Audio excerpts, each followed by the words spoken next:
Untuk minta izin kepada istri pertama, nggak ada. Yang mewajibkan itu pernikahan resmi, pengadilan agama.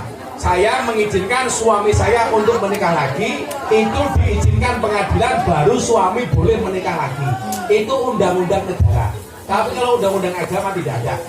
Bagaimana kalau kamu ingin mengajukan gugatan cerai sementara surat nikahnya sudah dibakar? Ke KUA ketika kamu dinikahkan di mana? Itu di situ masih ada dokumennya. Ajukan gugatan. Kalau nggak kuat. Kenapa suamimu istrinya 3? Kan istri, kalau 1 iswan.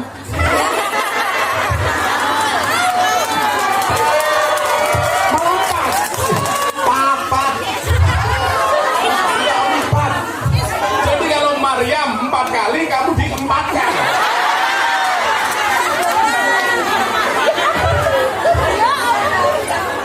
Jadi tetap bisa mengajukan gugatan cerai. Tetap bisa. Dokumennya nggak mungkin hilang di KUA. Ada. Apalagi sekarang semuanya berbasis komputer. Tinggal klik namamu, nama suamimu akan muncul. Nah, sekarang di Indonesia ibu-ibu, itu surat nikah itu diganti, ada tambahan namanya kartu nikah. Cuman segini, kecil kayak KTP itu. Fungsinya apa? Fungsinya adalah bisa dibawa kemana-mana, menandakan bahwa dia suami istri yang sah. Termasuk kalau dia cekin biota yang syariah, itu tidak perlu membawa buku nikah, cukup membawa kartu nikah. Ada kecil sekarang, itu terbaru. Di situ ada datanya seperti EKTP. Artinya walaupun buku nikahnya sudah dibakar, itu masih bisa mengajukan gugatan cerai. Tapi KTP itu sudah nggak ada. Apanya? KTP. Kan namamu nggak ganti loh, Cung.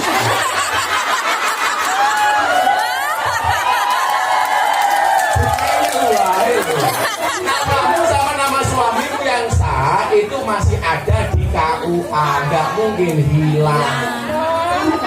KUA tempat dulu nikah itu Nanti kamu masih ada. kasih ke Maryam.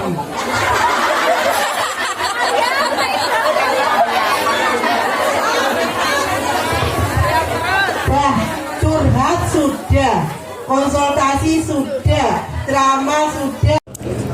Menuju Fortress Hill di MTR, ini suasananya seperti ini. Saya bersama Mbak Ramina. Halo Mbak Ram, mau kemana? Kita mau ngaji. Oh, ini dia tiketnya, aku balik.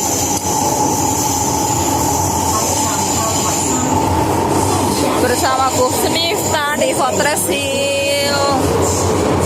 Sampai di Fortress Hill, kita menuju lokasi.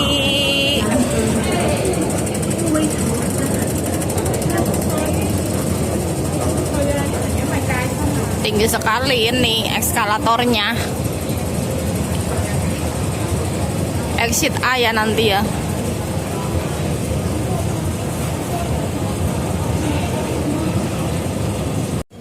Kayaknya udah sampai nih ke lokasi nih. Apa ini kali? Iya, itu gedungnya benar. Iya benar.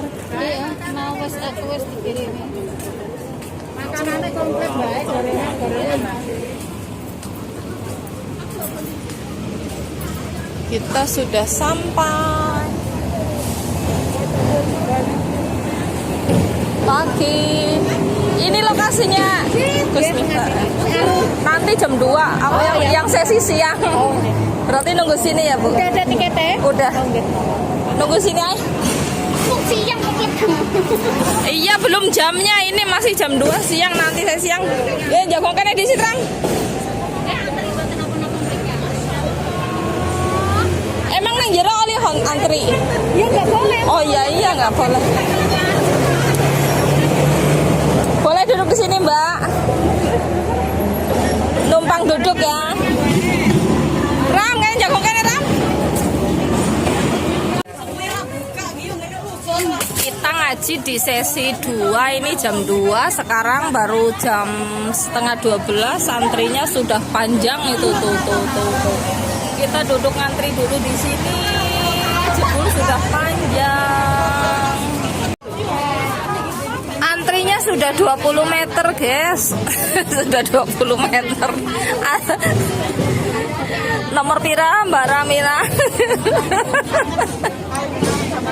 Antrinya wis panjang.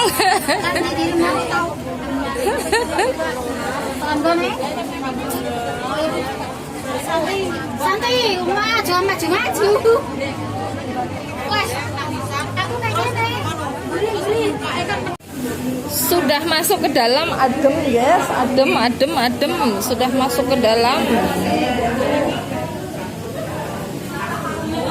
Kita ternyata naik ke atas pakai lift. Sami-sami. Assalamualaikum warahmatullahi wabarakatuh.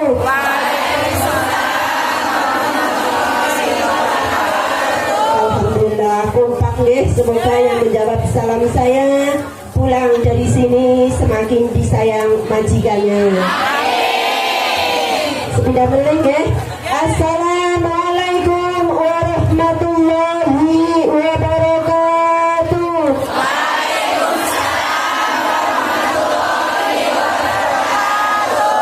A'udzubillahi minasyaitonirrajim. Bismillahirrahmanirrahim. Alhamdulillahirabbil alamin. Wa bihi nasta'inu umuri dunya waddin. Wassalatu wassalamu ala Rasulillah wa ala alihi wa mawalah wa la hawla wa la quwwata illa billah, amma ba'du. Yang kami hormati kepada Al Karam Bapak Kiai Haji Miftah yang saat ini lagi dalam perjalanan menuju kemari. Yang kami hormati kepada Bapak Muhammad selaku pembina Persatuan Dakwah Vitoria. Yang kami hormati kepada Ketua Panitia. Yang kami hormati kepada seluruh panitia yang saya tidak bisa menyebutkan satu persatu. Dan yang saya cintai dan saya sayangi, jamaah yang hadir di sini yang dimuliakan Allah.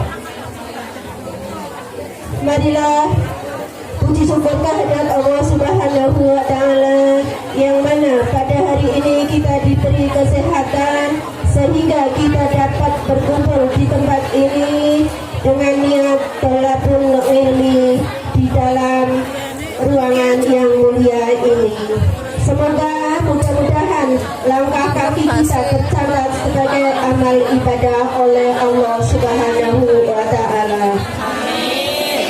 Salawat serta salam kita tercurahkan junjungan kita Nabi Agung Muhammad Sallallahu Alaihi Wasallam yang kita nantikan syafaatnya di hari yaumil kiamah nanti. Amin ya rabbal alamin. Sebelum memasuki acara demi acara, saya di sini akan membawakan susunan acara pada sore hari ini. Acara pertama yaitu pembukaan, acara yang kedua pembacaan kalam ilahi, acara yang ketiga sambutan, acara yang keempat acara inti, acara yang kelima yaitu penutup. Demikianlah acara susunan acara pada siang hari ini.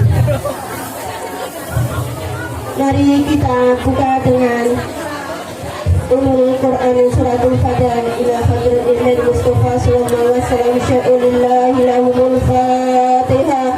A'udzu billahi minasyaitonir rajim. Bismillahirrahmanirrahim. Alhamdulillahirabbil alamin. Ar-Rahmanir Rahim. Maliki yaumiddin.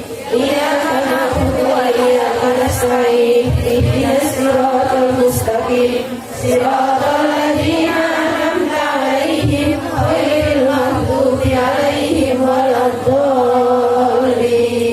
Rabbi ighfirli wa liwalidayya wa lil mu'minina amin. Terima kasih atas pembacaan suratul Fatihah. Mudah-mudahan memperlancar acara pada siang hari ini. Memasuki acara selanjutnya yaitu pembacaan kalam ilahi, sari tilawah beserta sholawat Nabi. Kepada uti yang bertugas kami persilakan. wabarakatuh. Waalaikumsalam warahmatullahi wabarakatuh. Yang menjawab salam, saya doakan semoga sehat walafiat, panjang umur, berkah rezekinya. Yang menjawab salam ya, Assalamualaikum warahmatullahi wabarakatuh.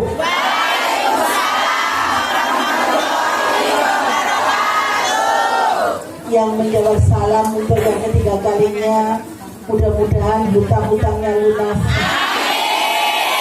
majikannya baik, diberi gaji yang cukup, dijaga suaminya, dijaga anaknya, disakinahkan mawaddah rumah tangganya. Yang belum punya jodoh semoga segera mendapat jodoh. Yang menjawab salam ya, Assalamualaikum warahmatullahi wabarakatuh.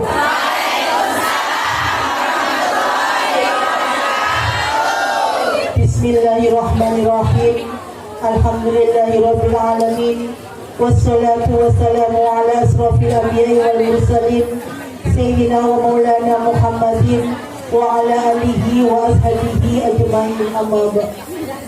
Puja dan puji syukur marilah kita panjatkan kehadirat Ilahi Rabbi, yang mana pada sore hari ini kita bisa berkumpul di suatu tempat yang penuh barokah ini dalam rangka mengikuti pengajian akbar yang dihadiri oleh Gus Miftah dari Sleman, ya, dari Pondok Ora Aji, dalam keadaan sehat iman, sehat jasmani, dan sehat rohani.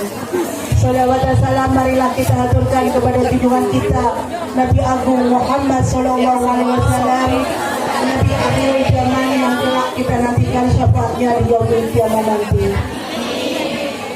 Di sini saya sebagai ketua penyelenggara pengajian pada tanggal 30 April ini mengucapkan beribu banyak terima kasih kepada Abah Gus Miftah yang telah sudi melangkahkan kakinya dari Indonesia menuju Hongkong ini hanya untuk menerima undangan 3 tahun yang lalu dalam keadaan ikhlas, walaupun beliau sekarang belum berada di tengah-tengah kita.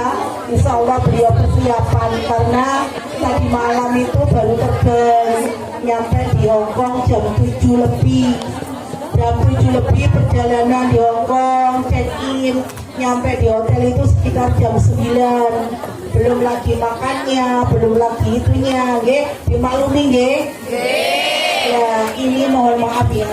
Hanya orang itu tidak boleh apa ya, ngarani ini. Mohon maaf ya kepada teman-teman ya, yang WhatsApp yang nggak dijawab sama Bunda, yang teleponnya tidak diangkat sama Bunda. Panitianya ini sebenarnya ada nomornya apa enggak sih? Ada kan kayak begitu? Ya enggak? Ada enggak? Ada enggak? Jujur saja. Jujur ya. Karena bagaimana? Oh, dari panitia itu ya repot, kita sama-sama setia kan. Ini saya kira ini sebagian anggota lama, sebagian anggota baru. Nah, yang lama kalau mengikuti Facebooknya Bunda, acara tanggal 30 di sini dan di sini paham. Tapi kalau yang baru, Kak, kalau manggil Kak itu berarti ya Kak. Saya mau tanya, yang tanggal 30 April itu gimana? Sini Kak, saya mau itu. Kalau udah dijelaskan Kak, ya kan. Akhirnya sampai Kak, akhirnya kan juga ya saya susah tuh sudah ngerenteng ya. Ternyata dari ketidakjawaban saya, ya kan, karena memang saya sembunyikan yang tanggal 30 itu. Karena bagaimana ya, sifat manusia itu kadang memang tidak bersombong. Alah, zamannya Gus Miftah oke, aku bilang gitu kan. Karena bagaimana sih, yang dulu yang mempunyai tiket itu menangkap kalau ngomong, iki wong iki ono Hongkong, apa nang Indonesia. Dan saya kan sebenarnya berkala tiba-tiba di masjid di cancel. Nurisa, entah. Semuanya itu 2 hari di masjid. Jadi saya keren kan. itu sudah kan yang 30 kamu satunya ini ada Gus Miftah. Oke, saya berbicara jamaah yang 3 tahun yang lalu, insya Allah akan lunas, ya kan. Nah, ketika itu bingung saya, waduh tempatnya dondi, akhirnya ketemu di sini. Aku banyak ngomong gila mau Pak Liv, kok sesi pagi opo kayak ini buka ini, aku lagi itu kan. Udah deh, akhirnya nggak tak up, gitu kan, nggak tak up. Udah deh cuma sekali saja. Yang mau hadir monggo, ini berarti yang nggak hadir ya sudah. Karena tanggal 1 itu sudah. Karena yang tanggal 1 itu kan mereka kira cuma 1 hari toh kan. Yang 30 tanggal 30 nggak ada. Tapi saya ngomong sama teman-teman, udahlah.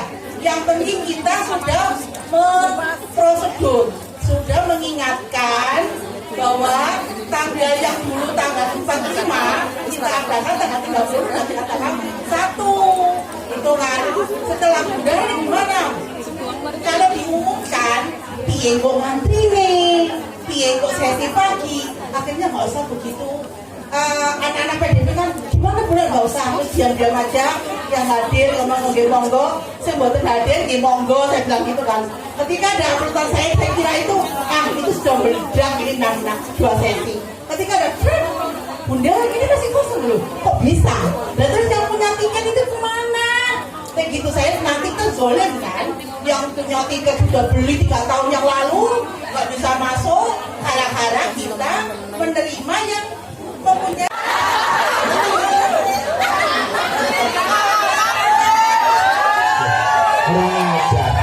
Malah dengkulnya lecet, Pak.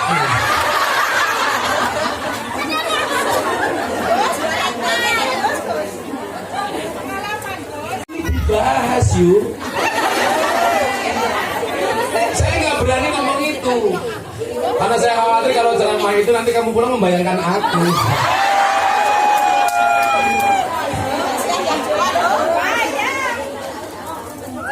Untung pas bahas itu mau nulis orang-orang ya. Nulis orang memperkosa Aris. Ya Allah. Jadi pandemi kok tetap lemu. Sawah kok wateng kabeh to yo.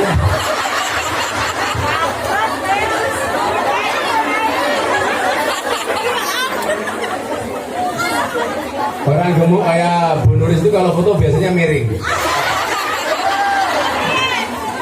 Hampir lemahnya kelihatan. Tapi santai Bu, 100 kg di bumi sama dengan 30 kg di Mars. Itu artinya Anda tidak gemuk, hanya salah planet ya.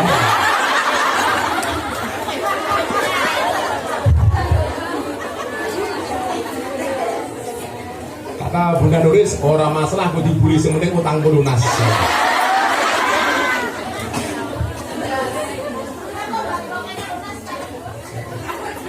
Nah, saya nanti akan sampaikan ijazah dari Mbah Maimun. Bagaimana kita mempunyai pekerjaannya menjadi lebih baik dari barokah. Salah satu indikasi kebaikan itu adalah barokah. Lah, kerjamu memberkahi caranya kepiye? Saya itu termasuk orang yang mendapat keberkahan dari banyak guru. Makanya kalau Anda pernah lihat YouTube, salah satu yang memberkahi saya itu Maulana Al-Habib Lutfi bin Yahya Pekalongan. Dari saya miskin nggak punya apa-apa, beliau memanggil saya juragan. Tahun 2000 sekian saya nggak punya apa-apa. Setiap kali ketemu dipanggil, juragane teko. Ternyata itu doa. Dan sekarang benar-benar jadi juragan. Itu berangkat dari doa. Saya dulu punya uang 50.000, bingung untuk beli susu anak saya atau untuk salam tempel Abah Lutfi karena saya sowan. Makanya saya bilang sama istri saya, Beb, Abah mau ke Pekalongan. Istri saya jawab, iya say. Saya tahu Roji. Uangnya saya minta, saya mau sowan Abah untuk salam tempel. Istri saya tanya, nanti susu anak kita gimana Mbak? Sudahlah, insya Allah nanti ada jalan yang lain. Akhirnya saya berangkat ke Pekalongan, salam tempel, pulang, malam anak saya nggak bisa tidur karena nggak ada susu. Akhirnya malam itu saya rebutan susu dengan anak saya. Akhirnya kita ada kesepakatan, saya cukup adanya, anak saya isinya.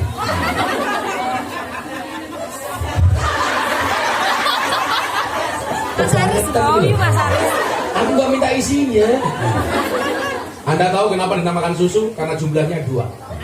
Susu. Kalau 1 su. Kalau 3 su. Dan laki-laki itu seperti soda. Kalau ketemu susu pasti gembira.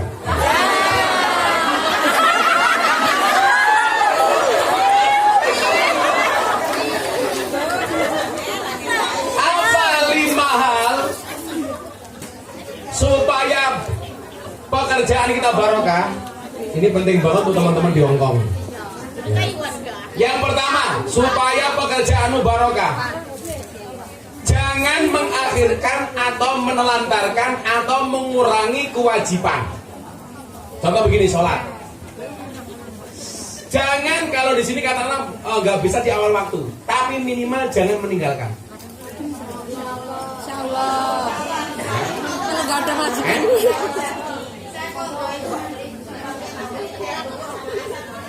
Kalau bisa di waktu yang ditentukan, karena Anda bukan musafir.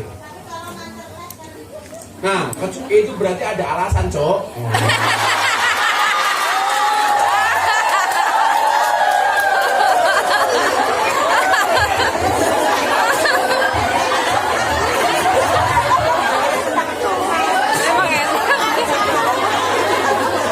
Kalau Anda cuma tengok-tengok di rumah kok kemudian di jamaah atau di kota itu kan nggak pas. Tapi kalau Anda harus ngantar les atau ngantar minggat majikan, Jatuh lagi nanti. iki mesti bojone stres. Bagi jangan di bojomu stres kok. Kenapa stres? Jelas kalau kiai ngeyel. Apa paling karo bojone. Bayarnya nyoten pakai tangan kiri. Saya pikir karena apa? Ternyata pamer cincin.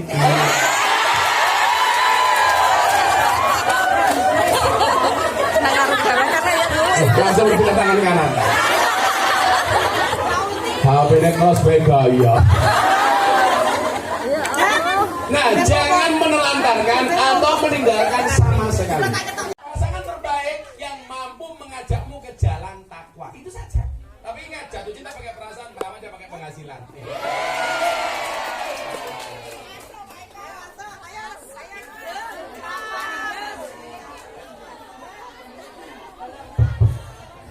Ayo lanjut.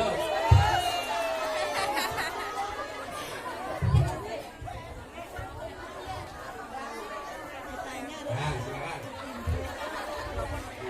Assalamualaikum warahmatullahi wabarakatuh.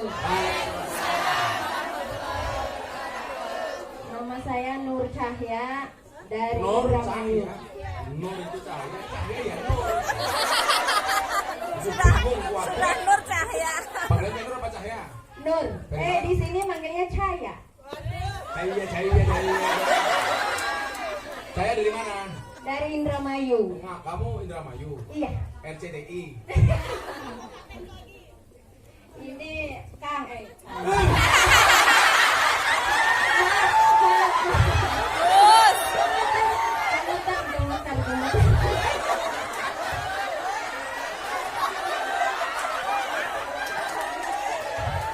Ini RCTI, Rondo Cilik turunan Indramayu.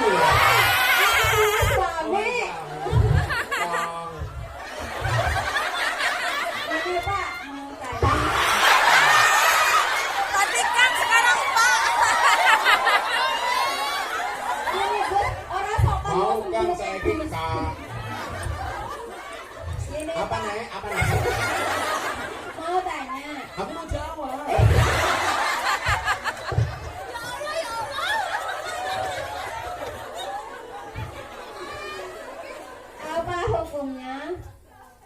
Apa hukumnya seorang ayah tidak menafkahi anaknya?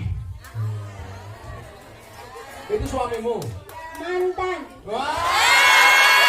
Belajarnya punya suami. Sebenarnya apa sih? Pengalaman pribadi masalahnya. Mewakili teman-teman.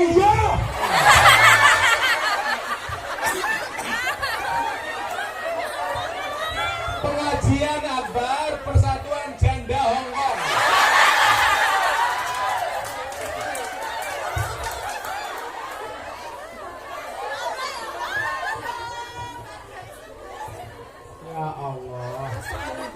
Tapi lebih baik kamu menikah dengan janda. Karena janda minimal jujur, sudah tidak gadis lagi. Daripada kamu nikah dengan gadis tapi rasa janda. Ya, karena memang hidup itu indah bila disertai dengan janda dan tawa.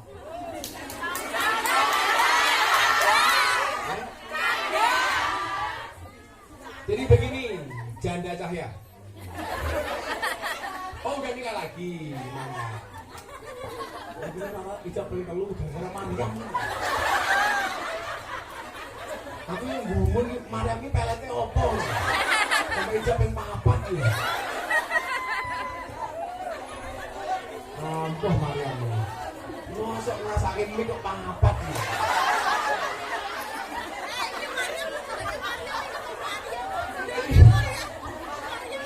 Rezeki. Allah berfirman, Mbak Cahya, ya ayyuhalladzina amanu qu anfusakum wa ahlikum naro. Wahai orang-orang yang beriman, jagalah dirimu dan keluargamu dari api neraka. Nah, bagaimana cara menjaga keluarganya dari api neraka? Salah satunya adalah dengan memberikan nafkah yang halal kepada anak dan keluarganya. Begitu sebagai kepala rumah tangga, apalagi ketika anaknya belum balik, tidak memberikan nafkah, itu tentu dosa besar bagi seorang ayah. Mosok gelem gawe anak ra gelem ngragati. Lali rupane eling rasane. Jadi kalau tanya hukumnya apa, itu jelas dosa. Seorang ayah yang tidak bertanggung jawab kepada anaknya. Makanya Allah berfirman apa? Wal yaksalladina law taraku min khalfihim dzurriyyatan dhi'afan. Hendaklah kita merasa khawatir, takut kalau meninggalkan generasi yang lemah. Nah, makanya kalau di sini Anda berjuang, niatnya jangan sampai meninggalkan generasi yang lemah. Karena kalau sampai anakmu lemah, ya mohon maaf, imbasnya kepada kita orang tua. Maka orang suami yang tidak bertanggung jawab kepada anak dan istri itu dosa besar. Maka namanya suami, semua uang adalah milik istri. Mantap buah. Nah, Terima kasih. Nah, Mbak Iris.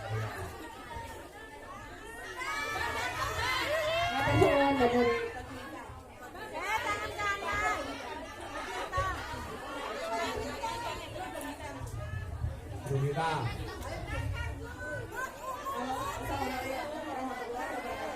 Waalaikumsalam warahmatullahi wabarakatuh. Namanya siapa? Farhati dari Banten. Apa? Farhati Farhati. dari Banten. Dari Banten. Farhati itu artinya apa coba? Bahagia. Farhati. Kegembiraan. Pakai masker bukan karena takut, karena merongos. Untuk meningkatkan takwa. Saran atau tips untuk meningkatkan takwa. Soalnya kan di sini kadang iman tuh naik turun, apalagi kayak lingkungan gitu. Iya, aku juga moodnya kadang-kadang turun. Makasih, Farhati. Jadi begini Mbak Farhati. Kalau iman naik dan turun itu bukan pendapatmu saja, tapi pendapatnya Imam Ghazali. Al-imanu karih, iman itu seperti angin. Kadang-kadang kenceng, kadang-kadang pelan. Kadang-kadang tinggi, kadang-kadang rendah. Kenapa demikian? Supaya kita senantiasa ikhtiar mempertahankan keimanan itu. Saya mau cerita, Deddy Corbuzier masuk Islam seminggu, saya ajak Jumatan di Bintaro. Pulang Jumatan, aku mau podcast sama dia. Dia tanya begini, bro, I will to ask you. Saya ingin bertanya kepada Anda. Saya tanya apa? Bagaimana cara saya bisa mempertahankan iman? Saya kan kaget, baru masuk Islam seminggu, sudah tanya bagaimana cara mempertahankan iman. Saya tanya, kenapa kamu tanya demikian? Tadi di masjid, khotibnya pas Jumatan wasiat. Janganlah kamu mati kecuali dalam keadaan iman, kecuali dalam keadaan Islam. Nah, ini hebatnya orang pintar. Jumatan sekali langsung mendengarkan khotib. Beda dengan suamimu di rumah. Tekannya keri badine di situ. Bila pegatan memang. Nah, jawaban saya waktu itu apa, Mbak Farhati? Saya bilang, bro, benar. Kamu belajar Islam dari aku. Benar, aku yang membimbing kamu masuk Islam. Tapi ingat, saya tidak bisa menjamin imanmu, saya tidak bisa menjamin Islammu. Jangankan iman dan Islammu, aku sendiri juga tidak bisa menjamin imanku dan Islamku. Kenapa? Karena yang bisa menjamin itu hanya Allah. Makanya kenapa dibuat mekanisme takwa, supaya seseorang itu senantiasa dekat dengan Allah.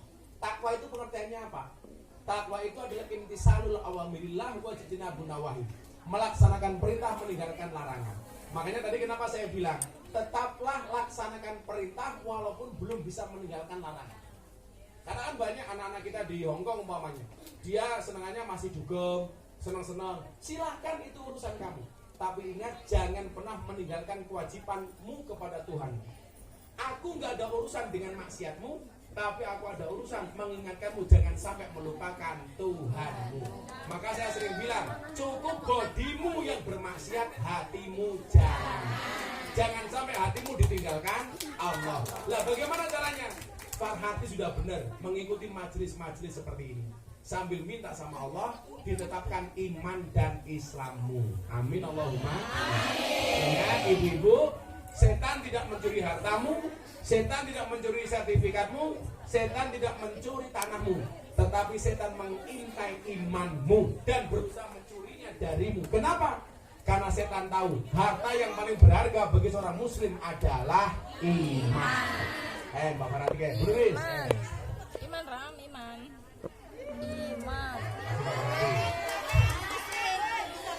Mbak Farati tadi itu.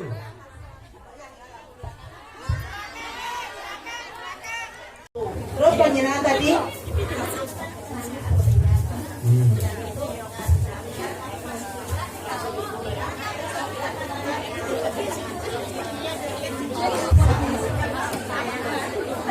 kayaknya roh saya Nganggo mic apik, nganggo mic apik.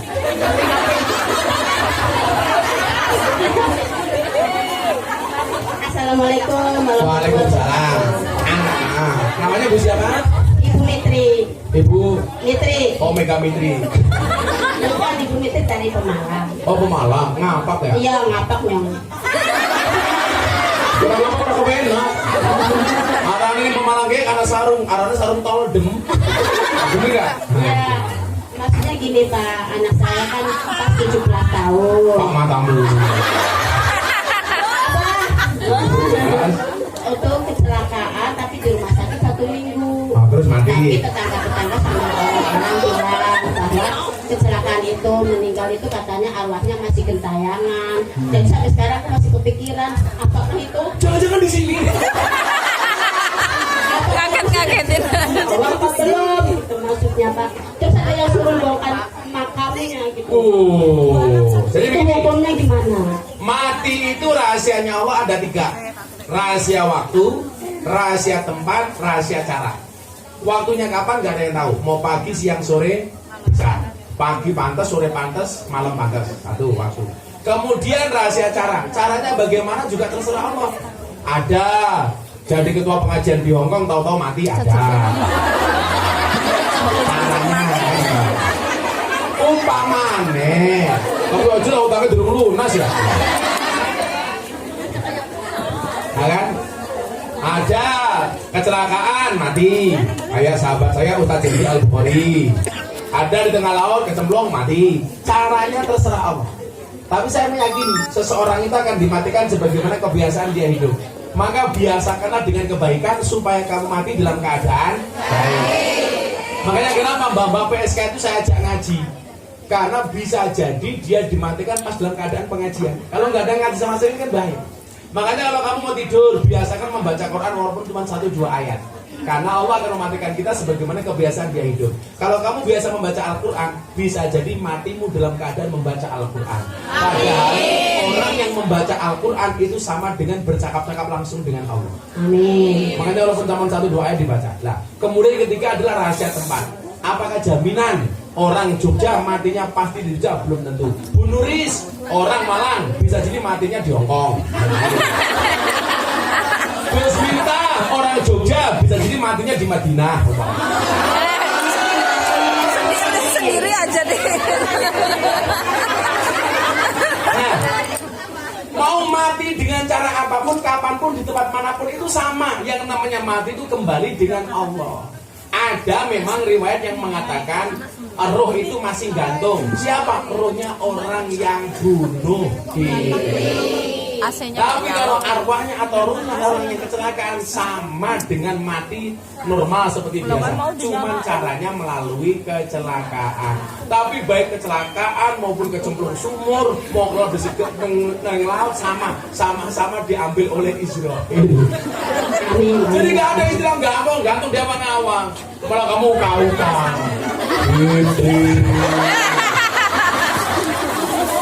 Terus yang kedua, abang ini kan gini, Apa? kan dapat uang jasa raja nih. Apa? Sama mantanku dulu bilang gini, Mantan.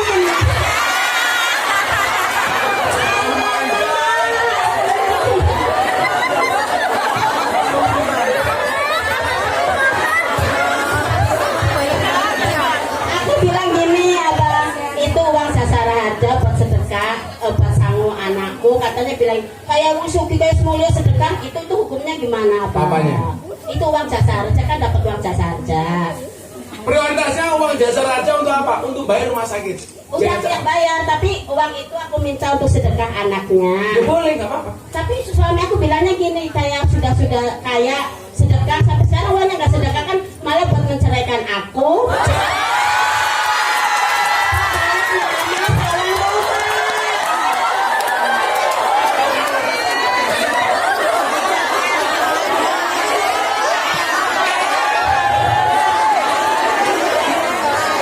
Ini lama-lama menjadi BPJK, Barisan Para Janda Kunyan. Gimana kalau dia nggak mau bersedekah malah buat menceraikan aku, buat balik nama rumah atas nama dia, aku cuma dapat surat cerai doang, itu hukumnya gimana? Hukumnya Allah loh. Orang kejauhan. Terus minta Saya itu ya pengen Bapak. nanya tentang budu ya. Nangis bilang apa? Minta di suami yang tidak bertanggung jawab. Ya kalau kemudian bahasanya nunggu kaya baru sedekah, salah. Jangan bersedekah nunggu kaya, tapi sedekahlah sampai kamu menjadi kaya. Nah, jangan menunggu alim baru berdakwah, tapi berdakwahlah sampai alim. Jangan ke masjid nunggu tua, tapi ke masjidlah sampai kamu menjadi tua. Jadi itu mindset yang perlu dirubah. Saya pikir malah bagus kalau disedekahkan atas nama jariah anak. Iya nggak bisa sekarang. Ya karena kamu cerai saja. Kamu nggak terima? Nggak dapet apa-apa. Saya kan terima nggak? Ya udah terima, akhirnya di sini, suratnya di rumah. Ya sudah keren.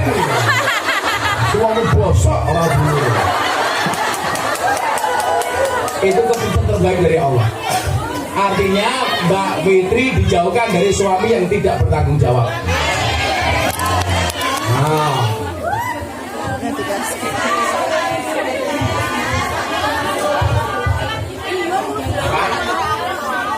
Nanti dulu itu baru tanya satu-satu. Bismillahirrahmanirrahim. Assalamualaikum warahmatullahi wabarakatuh. Lebih dekat lagi Mbak. Apa? Anita. Anita. Aina itu ada di mana? Anita. Anita. Anita. Pekalongan, alhamdulillah sakit bersani pengawasan jenengan. Anita dari mana? Pekalongan. Oh, Pekalongan. Pekalongan. Begini Mas. Janda juga. Mantan. Alhamdulillah ya Allah. Ada yang tidak janda ya Allah. Jadi Gus, di sini kan kita untuk sholat 5 waktu itu banyak sekali kendalanya ya. Itu ada nggak cara untuk kita mengganti sholat kita yang tertinggal? Yang tertinggal, kadang kita cuma melaksanakan 4 waktu lah. Kalau maghrib kan waktu masak atau lagi ngapain, nggak bisa kan? Nggak mau wis ditakut Nah itu apa? yang pertama. Yang kedua, yang saya mau tanyakan, pernah membaca satu wacana kalau tentang gugat cerai gugat itu. Nggak mau cerai juga.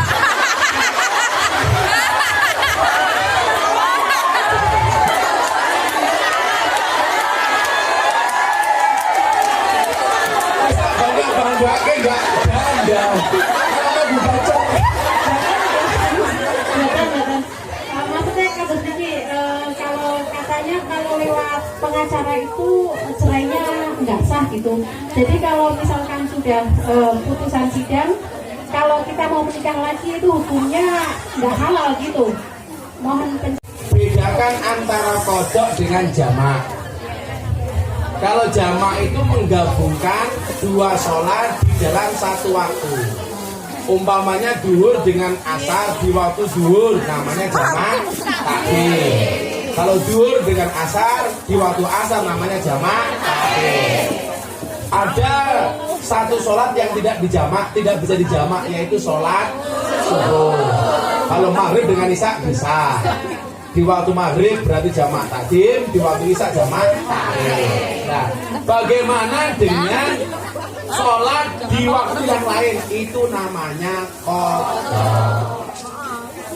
Ya, namanya qadha. Mengganti sholat yang terlewat dengan melakukan kodok sholat, yaitu mengganti sholat yang terlupa, berbeda dengan jamak.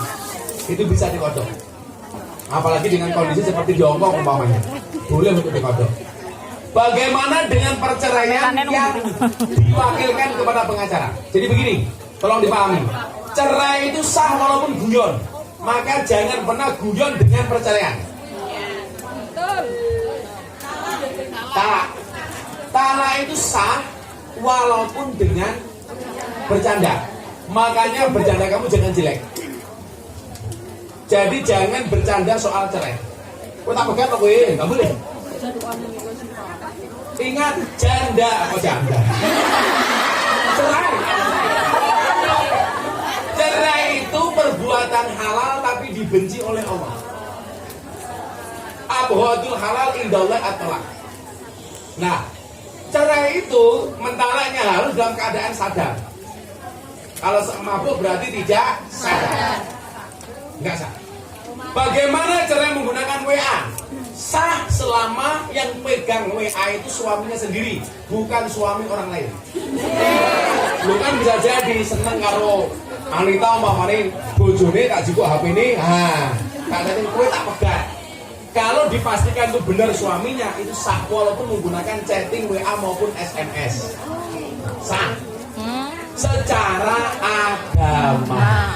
Lah secara negara bagaimana? Harus masuk ke pengadilan agama. Boleh nggak diwakilkan pada pengacara? Boleh. Asalkan sudah ada kata talak dari suami yang sah. Kalau talaknya melalui pengacara, mas pengacara omong-omong bojoku, apa gak? Gak bisa, harus langsung. Oh saya megat malah pengacara nih. Mbak, aku nompo wasiat sama bojomu. Kowe dibekan karo bojomu bare kon rabi karo aku.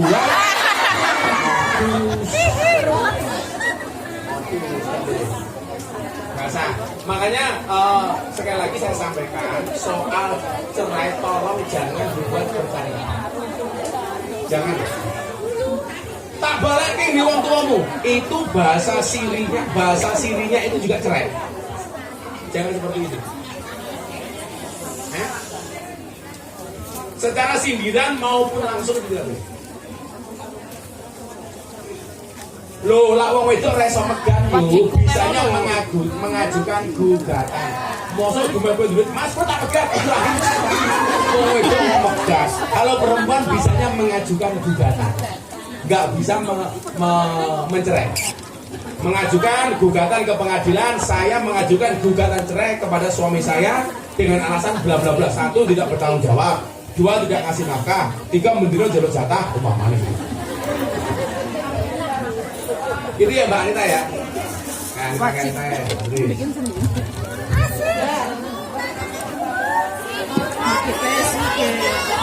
Entong nah.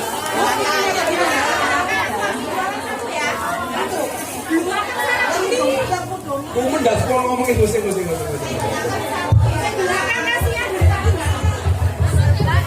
Belakang.